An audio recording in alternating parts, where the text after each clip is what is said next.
Halo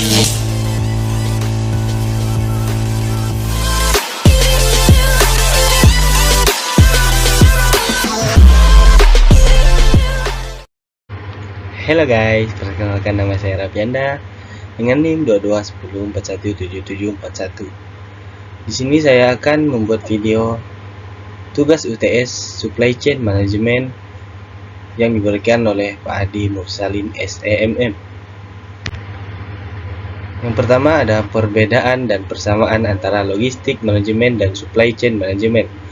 Logistik dan rantai pasokan adalah dua konsep yang erat kaitannya dalam dunia bisnis, tapi mereka berfokus dan cangkupan yang berbeda. Berikut adalah perbedaan dan persamaan antara logistik dan rantai pasokan. Yang pertama, fokus utama. Logistik lebih berfokus pada aktivitas fisik seperti transportasi, pergudangan, pengelolaan persediaan, dan distribusi barang dari suatu titik ke titik lain. Dalam rantai pasokan, ini lebih bersifat operasional dan taktis. Rantai pasokan, supply chain, memilih fokus lebih luas, mencakup perencanaan strategis, perencanaan seluruh aliran dari bahan baku hingga produk jadi, pengelolaan risiko, kolaborasi, dan koordinasi dengan semua mitra dalam rantai pasokan. Waktu dan ruang. Logistik berkaitan dengan pergerakan barang dan informasi dalam waktu yang lebih singkat dan dalam jarak yang lebih pendek. Rantai pasokan mencakup aktivitas yang melibat perencanaan jangka panjang, koordinasi lintasan wilayah geografis, dan hubungan strategi dengan mitra global. Yang ketiga, mencakup. Logistik lebih terbatas pada fungsi-fungsi tertentu seperti transportasi, pergudangan, manajemen persediaan, dan pengiriman. Sedangkan rantai pasokan melibatkan fungsi yang lebih luas termasuk perencanaan strategis, hubungan dengan pemasok, pengembangan produk, manajemen risiko, dan pemantauan kinerja seluruh pasokan. Yaitu persamaan tujuan akhir. Baik logistik maupun rantai pasokan memiliki tujuan akhir yang sama, yaitu memastikan produk dan jasa tersedia dengan efisien dan efektif untuk memenuhi kebutuhan pelanggan. Yang kedua, kerjasama. Keduanya mendorong kerjasama dan kolaborasi antara berbagai fungsi dan mitra bisnis dalam rantai pasokan, termasuk pemasok, produsen, distributor, dan pihak terkait lainnya. Yang ketiga, efisien. Keduanya bertujuan untuk meningkatkan efisiensi operasional dan mengurangi biaya dalam rantai pasokan. Meskipun logistik dan rantai pasokan adalah konsep yang berbeda, keduanya saling melengkapi dan sangat penting dalam menjalankan bisnis yang sukses. Logistik adalah salah satu elemen penting dari rantai pasokan yang membantu menjalankan pergerakan fisik barang, sementara rantai pasokan mengintegrasikan seluruh elemen rantai pasokan, termasuk logistik, dalam konteks yang lebih besar dan strategis.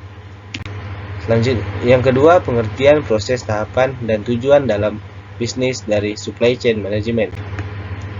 Pengertian supply chain management.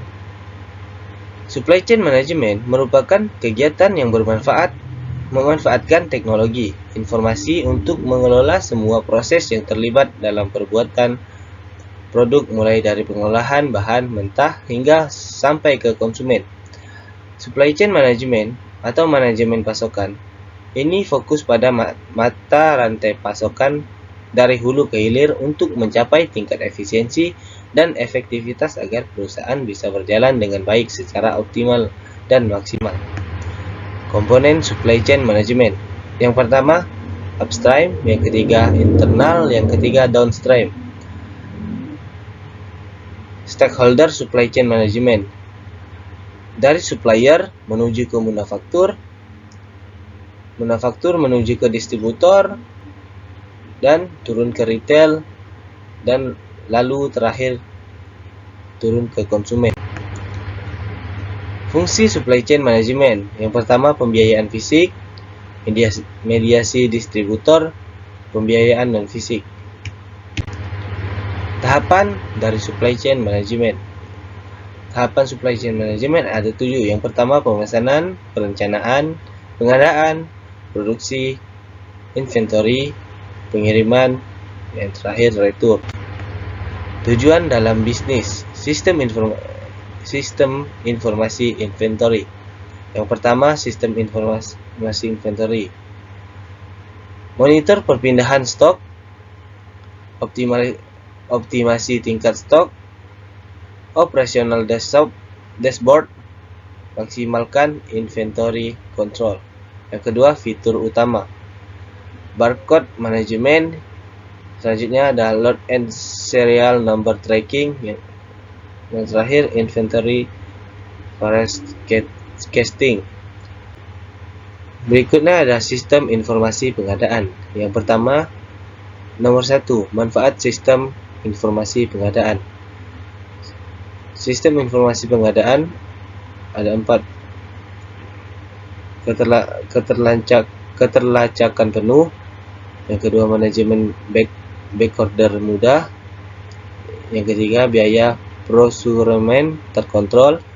Yang terakhir, pembiayaan tepat waktu. Yang kedua, ada fitur utama. Fitur utama pula ada 3. Yang pertama, PO, RFQ, dan PR management. Yang kedua, ada PR approval management. Dan yang terakhir, online portal for supplier. Yang ketiga, ada peran SCM dalam universitas. Supply chain management dalam kurung SCM atau manajemen rantai pasokan dalam konteks universitas melibatkan pengolahan proses dan aliran barang, jasa, atau informasi yang diperlukan untuk operasi pada universitas tersebut. Peran SCM dalam universitas dapat dijelaskan sebagai berikut. Yang pertama, pengadaan.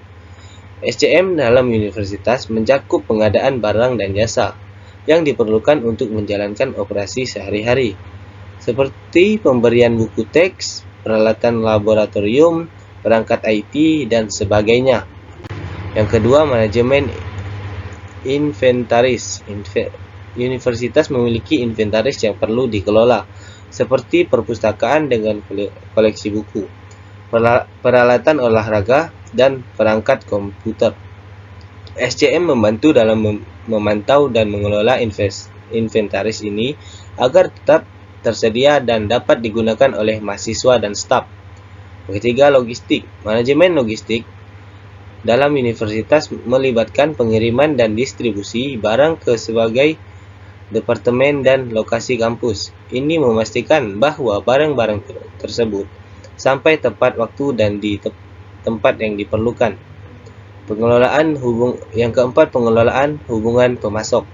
Universitas perlu menjalin hubungan dengan berbagai pemasok seperti penyediaan buku teks, perusahaan IT, atau pemasok peralatan laboratorium. Yang kelima, pengelolaan biaya. SCM membantu universitas dalam mengelola biaya pengadaan, distribusi, dan penyimpanan barang-barang. Dengan pengelolaan biaya yang efisien, universitas dapat menghemat anggaran operasional. Yang keenam ada keberlanjutan dan etika. Semakin banyak universitas fokus pada keberlanjutan dan etika dalam rantai pasokan mereka. Ini mencakup memilih pemasok yang berkomitmen pada praktik berkelanjutan dan etis, sementara meminimalkan dampak lingkungan. Peran SCM dalam universitas bertujuan untuk mengoptimalkan proses operasional, mengurangi biaya, dan memastikan pasokan barang dan jasa yang diperlukan tersedia secara efisien untuk mendukung pendidikan dan kegiatan kampus. Supply chain management adalah pendekatan yang mengintegrasikan seluruh proses yang terlibat dalam mengelola aliran barang, informasi, dan layanan dari pemasok hingga konsumen akhir. Berikut adalah beberapa konsep dasar, tujuan, elemen, persediaan, dan proses bisnis dalam SCM. Yang pertama, konsep dasar SCM. Konsep dasar SCM ada 3. Nomor 1, integrasi. SCM melibatkan kolaborasi yang kuat antara semua pihak dalam rantai pasokan, termasuk pemasok, produsen, distributor, dan pelanggan. Yang kedua, koordinasi. Koordinasi yang efisien dalam rantai pasokan memastikan aliran barang dan informasi yang lancar. Yang ketiga, pengelolaan risiko. SCM juga melibatkan pengelolaan risiko yang mungkin terjadi dalam rantai pasokan, seperti penggunaan pasokan atau perubahan dalam permintaan pelanggan. Yang kedua, tujuan SCM. Tujuan SCM yang pertama, mengurangi biaya. Salah satu tujuan utama SCM adalah mengoptimalkan biaya rantai pasokan, termasuk biaya persediaan, transportasi, dan penyimpanan. Yang kedua, peningkatan layanan pelangganan. SCM berfokus pada memenuhi kebutuhan pelanggan dengan cara yang lebih baik, seperti pengiriman yang tepat dan layanan pelangganan yang lebih baik. Yang ketiga, peningkatan efisien. Tujuan ini adalah meningkatkan efisien operasional dalam rantai pasokan sehingga waktu dan sumber daya digunakan dengan lebih efisien. Yang ketiga, elemen SCM. Yang pertama, pemasok, pihak yang menyediakan bahan atau barang. Yang kedua, produsen, organisasi yang mengubah bahan mentah menjadi produksi jadi. Yang ketiga, distributor, entitas yang bertanggung jawab untuk mengirim produk ke pelanggan. Pelanggan orang atau entitas yang menerima produk atau layanan. Yang keempat, ada persediaan dalam SCM. Persediaan merupakan salah satu elemen penting dalam rantai pasokan. Ini mencakup bahan baku, barang dalam proses, dan produk jadi. Manajemen persediaan yang baik adalah kunci untuk menghindari kekurangan persediaan atau persediaan berlebih yang dapat mempengaruhi biaya dan pelayanan. Yang kelima, proses bisnis SCM. Yang pertama, perencanaan, memahami permintaan pelanggan, merencanakan produksi, dan memutuskan persediaan yang diperlukan. Yang kedua, pengadaan, memilih pemasok, menegosiasikan kontrak, dan memesan barang. Yang ketiga, produksi, mengubah bahan baku menjadi produk jadi. Yang keempat, distribusi, mengirimkan produk kepada pelanggan dengan efisien. Yang kelima, pengendalian persediaan, memantau dan mengelola persediaan untuk meminimalkan biaya penyimpanan dan kekurangan persediaan. SCM adalah pendekatan holistik yang membuat organisasi mengelola rantai pasokan mereka dengan lebih efisien, meningkatkan kepuasan pelanggan, dan mengurangi biaya operasional. Dengan koordinasi yang lebih baik di seluruh rantai pasokan, perusahaan dapat mencapai keunggulan kompetitif.